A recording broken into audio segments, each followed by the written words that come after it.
lots of anticipation ahead of the Greek situation unfolding. Yeah, I mean, today. it's something like the middle of the night tonight, they're going to be a vote of confidence, no confidence in Greece. I mean, I can't believe that global markets turn on such an event, but there you are.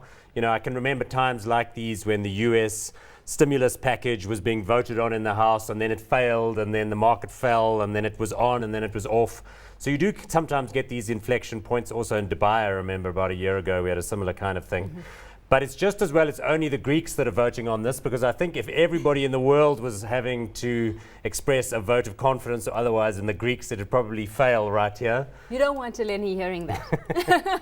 Yeah, she's our like resident Greek who gives us all the insights. But really, I mean, I really think that the Europeans are going to find a way around. Obviously, the Greeks have to come on board.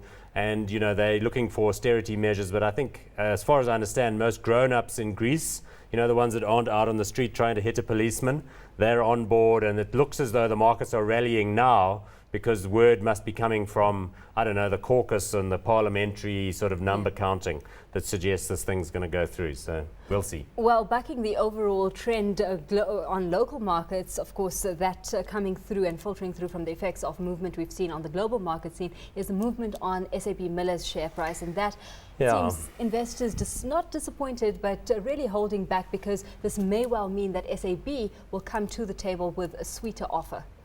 I mean, it's quite an interesting scenario, because Reinhardt's comments earlier I think were quite appropriate. But for me, looking at the beer industry, if you go back like 50 or 70 years, you would normally have in every economy one or two parties that dominated the local beer production, because obviously somebody gets in early or they get like a concession or something.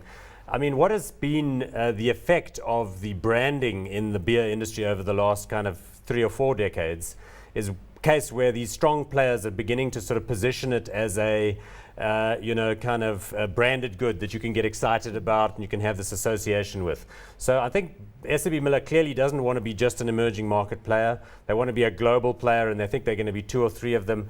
I don't know. I'm sort of neutral on the industry, because I can see that there's a management execution story which works.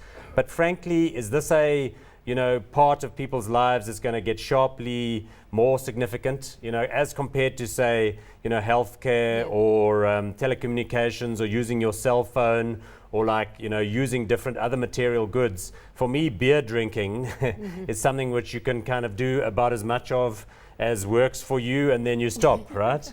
So I'm not a big fan of the industry, although I can see it's a very successful business. It's a 370 billion market cap company, SABMiller. What can you say about it that hasn't already been said? Of course, the next company we're going to be looking at, my dots throwing skills is going to dictate. So let's do that. Well, I don't know. On some days one feels as though we should leave it, but there you go. There we go. Okay, right in the middle of Aquarius Platinum. So, you know, having difficulties, you know, there are these labor issues, claims coming through. People are looking for like 20% increases. They're upset the chamber's only giving them 4. I mean, the real industry for the platinum industry is, can they get the margins given that their costs are rising with electricity and all these other things, safety and related problems. I'm not a big fan of Aquarius in terms of its liquidity here. If you really want to be in that industry, Impala makes much more sense. So, no, sorry. Even with its exposure to ZIM. Yeah, look, it's got a plus factor there, but then again, I mean, Aquarius and Impala both have exposure to ZIM. Okay. So it's not really a big differentiator from that perspective. The other stock that stood out for me today was RMB with its reorganization, but I guess we can talk about that tomorrow.